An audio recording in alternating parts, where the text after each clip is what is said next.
গতকালকে আমার হাজব্যান্ড আমাকে এই কাবেরি মেহেদিটা এনে দিয়ে বলেছিল যে একটু মেহেদি দিবা, আমি রাত্রে অফিস থেকে আইসা তোমাকে দেখবো কেমন লাগে আজকে রাতে। তো আমি আজকে মেহেদিটা দিছি। আমার হাজব্যান্ড এখনও আসে নাই বাসায়, আসতেছে, রাস্তায় আমাকে ফোন করছে, আবার বলতেছে তুমি কি মেহেদিটা দিছো।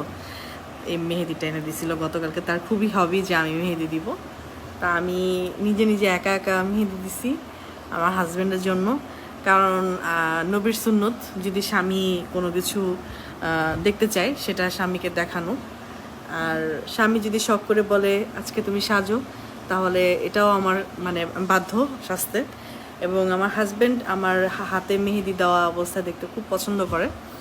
তো সে মেহেদিটা এনে দিয়ে বলেছিল যে আমি যেন দিই আজকে রাতে, যেন সে এসে দেখতে পারে। তো সবাই জানাবেন কেমন লাগছে। আর আপুরা, আপনারাও কি আপনাদের হাজবেন্ডের কথা মতো মেহেদি দেন? জানাবেন।